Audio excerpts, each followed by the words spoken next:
Okay so hello guys, welcome back to new video. इस video में हम क्या करेंगे, एक फास्ट एपीआई की ऐप को AWS लैम्बडा पे काइंड ऑफ इसको डिप्लॉय करेंगे। बट उससे पहले जानते हैं हमारे पास कुछ यहाँ पे सब्जेक्ट रहेंगे। सो उससे पहले जानते हैं ये कि हमारा AWS लैम्बडा होता क्या है, लैम्बडा वाले फंक्शंस क्या हैं, किस तरह वर्क करते हैं। अगर आप लोगों ने स्किप करा कोडिंग पार्ट पे जाना तो आप आगे जा सकते हैं, ठीक है। आपको सो टाइम स्टेप मिल जाएगा इस चीज़ का। बट AWS लैम्बडा है क्या? अच्छा, एक्चुअली जब मैंने स्टार्ट किया था ना बैक एंड डेवलपमेंट थोड़ी बहुत बेसिक, तो मुझे लगा जब भी मुझे कोई एपीआई अपनी पब्लिश करनी पड़ेगी उसके लिए मुझे कोई सर्वर खरीदना पड़ेगा लिनक्स का, इस तरह का कुछ करना पड़ेगा और उस पर अपनी सर्विसेज रन करनी पड़ेंगी, जिससे फिर मैं किसी पोर्ट को ओपन करूँगा और उस पोर्ट को ओपन करके मैं अपने एपीआई को हिट कर पाऊँगा। मुझे काइंड ऑफ इस तरह लगता था।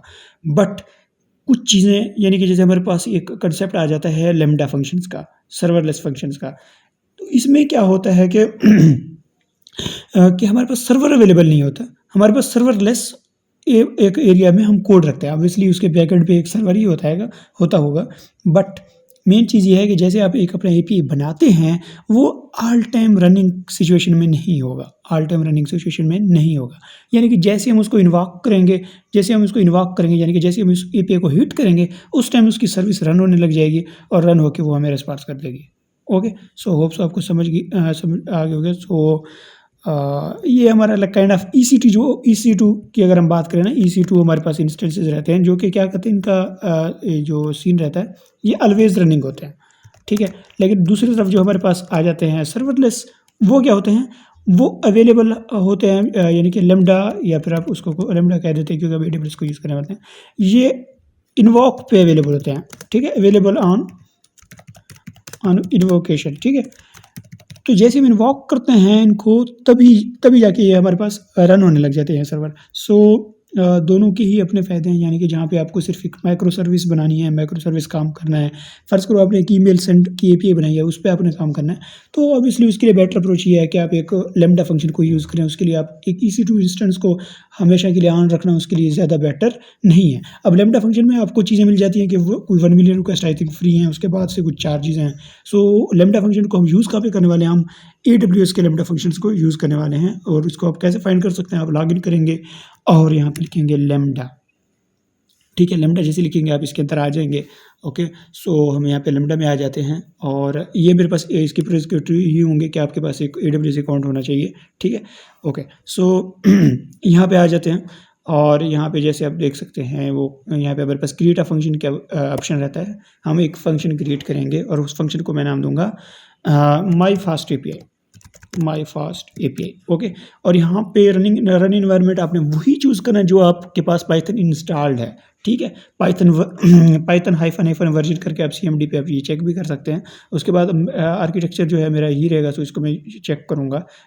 और उसके बाद नीचे आते हैं कुछ एडिशनल कॉन्फ़िगरेशंस में जो कि हमें चेंज करने पड़ेंगे शायद से, जैसे कि इनेबल फंक्शन URL, इस पे चेक करना पड़ेगा और इस पे जो ऑथेंटिकेशन की टाइप है उसको नॉन कर देंगे। AWS IAM क्या है? AWS IAM एक मतलब उसमें आपको एक रोल क्रिएट करने पड़ते हैं, काइंड ऑफ रोल क्रिएट करने के बाद आप जिस रोल को लैम्बडा के फंक्शंस की एक्सेस होगी वही वाले फिर इस URL को एक्सेस कर पाएंगे। बट हम अभी के लिए नॉन कर देते हैं, हम एक सिंपल सा फंक्शन बनाना चाह रहे हैं। तो जैसे हमने नॉन किया तो उसने हमें दिखा दिया कि इंटरनली जो आपका पॉलिसी है वो किस तरह से लुक करता है, ठीक है। वो हमने उसने बता दिया। उसके बाद हम क्या करेंगे, क्रिएट कर देंगे फंक्शन, ओके। फंक्शन हमने क्रिएट कर लेना है। उसके बाद मैं यहाँ पे बहुत पे जाऊँगा। सो उसके बाद हम आ जाते हैं कोडिंग पार्ट पे। कोडिंग पार्ट में मैं क्या करूँगा, मेरे पास बहुत सारे यहाँ पे प्रोजेक्ट्स वगैरह मैं टेस्टिंग के लिए बनाता होता हूँ। एक मैंने लैम्बडा लैम्बडा बना लिया। इसके वैसे जो स्पेलिंग होंगे वो LAMBDA होंगे। सो इसके अंदर जाएंगे और यहाँ पे हम लिखेंगे, यहाँ पे हम शो मोर ऑप्शंस में जाएंगे और यहाँ पे ओपन विद कोड कर देंगे। इससे क्या होगा, विजुअल स्टूडियो पे हमारा ये ओपन हो जाएगा, ओके। सो हमने एक सिंपल सी API ही बनानी है। सो हम यहाँ पे एक न्यू फाइल बना लेते हैं। इसका नाम मैं दे देता हूँ main.py, ओके। सो इसको क्रिएट कर देंगे। main.py में हम क्या करेंगे, फ्रॉम फास्ट API, ठीक है, इंपोर्ट, इसको क्या हो गया भाई, इंपोर्ट फास्ट API, ठीक है, ये कर लेते हैं। और इसके लिए आपको क्या करना पड़ेगा, ऑब्वियसली पिप इंस्टॉल फास्ट एपीआई करना पड़ेगा, ठीक है। सो इसमें कुछ इतना इशू नहीं है। सो उसके बाद मैं इसका क्या कर लेता हूँ, इंस्टेंस बना लेता हूँ फास्ट एपीआई। इंस्टेंस बनाने के बाद अब मैं क्या करूँगा, नेक्स्ट इसका फंक्शन बनाऊँगा एक ऐप डॉट गेट, जो कि एक रूट ही फंक्शन ही बना लेंगे हम इसका, और डेफ इसमें टेस्ट दे दूँगा इसका नाम। और इसमें हम क्या करवा लेंगे, एक रिटर्न बनाएंगे हेलो फ्रॉम AWS लैम्डा, ठीक है। ये हम एक सिंपल सा फंक्शन बना लेते हैं, ठीक है। बट अगर हम हमने क्या करना होता है ओके, सो AWS में ना हमारे पास ऑप्शन रहते हैं कोड को अपलोड करने का। मैं आपको यहाँ पे दिखा देता हूँ। यहाँ पे जैसे ही हमारे पास एक फंक्शन बन गया है, अब इसमें ये होता है कि आप कोड को अपलोड करना है आपने। सो एक तो डॉट जिप फाइल है और एक है अमेजन S3 लोकेशन है। S3 अमेजन का एक स्टोरेज सर्विस है, ठीक है। तो वहाँ पे अगर आपका कोड पड़े तो वहाँ से आप इसको कर सकते हैं कम्युनिकेशन। बट वरना आपके अगर लोकली कोड है तो आप उसका जिप फाइल बना के आप यहाँ पे अपलोड कर सकते हैं। ओके, सो हम क्या करेंगे, जिप फाइल ही बनाएंगे। बट यहाँ पे मेन चीज़ ये है कि जो हमारा फास्ट एपीआई है वो वर्क करता है। मैं आपको यहाँ पे एक कंसेप्ट और समझा देता हूँ, मैगम का, ठीक है। फास्ट एपीआई को जब हम AWS पे रख रहे होते हैं तो हमें मैगम की सपोर्ट चाहिए होती है। मैगम क्या होता है मैं आपको बता देता हूँ। आप यहाँ पे लिखेंगे फ्रॉम मैगम, ठीक है, इंपोर्ट मैगम, ठीक है। अब ये भी आपको इंस्टॉल करना पड़ेगा। कैसे इंस्टॉल करेंगे, सिंपल सा मैं आपको बता देता हूँ। व्यू टर्मिनल और यहाँ पे आप लिखेंगे पिप इंस्टॉल मैगम, ठीक है। हम यहाँ पे ट्राई कर लेते हैं पिप इंस्टॉल मैगम। ओके, अब इसे क्या होगा, मैगम में ये हमारे पास लाइब्रेरी इंस्टॉल हो जाएगी। बट ये करती क्या है, हम इसको क्यों यूज़ कर रहे हैं मैं आपको बता देता हूँ। फास्ट एपीआई जो सर्विस है, मैंने आपको बताया फास्ट एपीआई को हम हमेशा एज EC2 में ही यूज़ करते आ रहे हैं। तो ये ऑलवेज रनिंग केस में होता है, यानी कि यूवी का उनको यूज़ करके इसको ऑलवेज रनिंग स्टेट में रखते हैं, ठीक है। बट लैम्डा फंक्शन क्या होता है, उसमें ऑलरेडी ऑल टाइम रनिंग कोई फंक्शन नहीं होता, उसको स्टार्ट ऑन इन्वोकेशन करना पड़ता है। सो उसके लिए हमारे पास एक अडाप्टर रहता है मैगम का, जिसको हम अपने ऐप का इंस्टेंस देंगे, ठीक है, मैगम, ठीक है। हैंडलर इसका नाम दे देते हैं और इसको हम देंगे मैगम, और इसको हम यहाँ पे अपनी ऐप का इंस्टेंस दे देंगे, ठीक है। तो अब इससे होगा क्या, ये इसका इंस्टेंस फास्ट एपीआई का इंस्टेंस होल्ड करेगा और जैसे ही हमारे पास इन्वोक होगा और हमारे सर्वर्स वगैरह को रन कर देगा, ठीक है।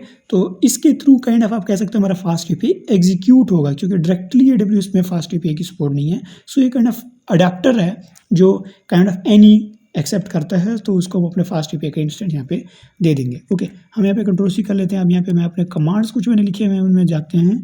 ओके, सिंपल सा एक कमांड है, आप इसको लिखेंगे, ठीक है, यहाँ पे और इंटर प्रेस कर देंगे। उससे क्या होगा, एक रिक्वायरमेंट डॉट टेक्स्ट बन जाएगा। इसमें तो बहुत ज़्यादा लाइब्रेरीज होंगी, बट हमने सिर्फ ये 2-3 रखने हैं। आई थिंक यूविकॉर्न भी नहीं रखना।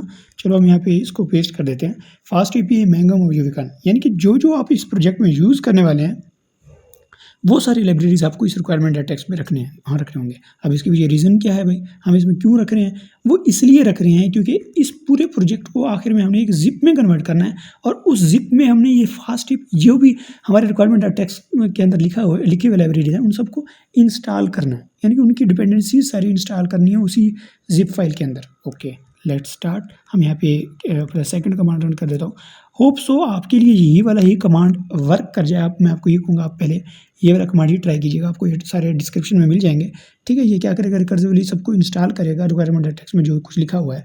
बट मैंने जब इसको ट्राई किया, जब इसको मैंने अपलोड किया अपने AWS लैम्डा फंक्शन में, तो वो कुछ वो इंटरनल सर्वर एरर देता है और उसको कहता है मुझे मेन मॉड्यूल मिल ही नहीं रहा। सो अगर इस तरह का इशू आता है तो मुझे ये स्टैक ओवरफ्लो से काइंड ऑफ मिला है ये वाला कमांड। सो इसको हम रन कर देंगे। अब ये करना दोनों ने क्या है कि हमारे जो लाइब्रेरीज हमने यहाँ पे लिखे हैं उनको वो इंस्टॉल कर देगा एक फ़ोल्डर में।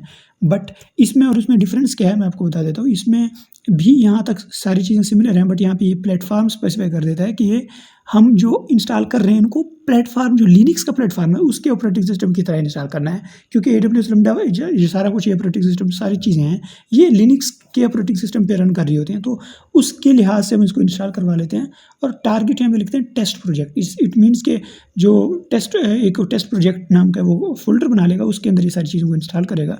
Only binary wheel, I think so इसके रिलेटेड मैंने थोड़ा बहुत देखा है, तो वो ये कहता है कि जिनकी व्हील फाइल होती है उनको सिर्फ इंस्टॉल कर देता है, यानी कि सोर्स कोड को वो यहाँ पे कीप नहीं रखता। जैसे सोर्स कोड को वो बिल्ड करेगा तो वो ज़्यादा टाइम टेकन होता है, इसी वजह से हम ओनली बाइनरी आर लिख देते हैं। ओके, सो इस कमांड को रन करके देख लेते हैं हम। ठीक है, यहाँ पे मैं इसको पेस्ट कर देता हूँ और इंटर प्रेस कर देता हूँ। अब इसमें होगा क्या, एक टेस्ट प्रोजेक्ट नाम का यहाँ पे डायरेक्टरी बन जाएगा, जिसमें हमारी सारी ये लाइब्रेरीज़ वगैरह इंस्टॉल हो जाएंगी जो हमने 3 दी हैं। बट ऑब्वियसली 3 से ज़्यादा होंगी क्योंकि इनके इंटरनली और भी चीज़ें होती हैं। सो उस फ़ोल्डर में हमारे और भी चीज़ें हो सकती हैं। सो मैं यहाँ पे AWS में फंक्शन में जाता हूँ। ओके, सो ये अभी तक सारे इंस्टॉल हो रहे हैं। ओके, अब हम यहाँ पे देख लेते हैं कि अगर हमारा कुछ मिसिंग तो नहीं है। अगर आप लोगों को मैगम का अंडरस्टैंडिंग मेरे ख्याल से हो गई है और हम अपने फास्ट एपीआई की बात करें, यहाँ पे कोड जैसे हम अपलोड करेंगे हमारे पास लाइक चीज़ें रहेंगी, जो कोड टेस्ट मॉनिटर इस तरह की चीज़ें काफ़ी रहेंगी। इन चीज़ों को भी हम देखते हैं। ओके, सो हमारे पास टेस्ट प्रोजेक्ट का नाम का ये बन गया है। अब मैं क्या करूँगा, रिवील इन फाइल एक्सप्लोरर इसमें जाऊँगा और अपने मेन डॉट पाई और रिक्वायरमेंट डॉट टेक्स्ट को कॉपी करूँगा और टेस्ट प्रोजेक्ट के अंदर पेस्ट कर दूँगा। ठीक है, पेस्ट करने के बाद मैं बैक आऊँगा। बैक आने के बाद मैं इसका ज़िप बना दूँगा। ठीक है, और शो मोर ऑप्शन या फिर इसको ऐड टू आर्काइव।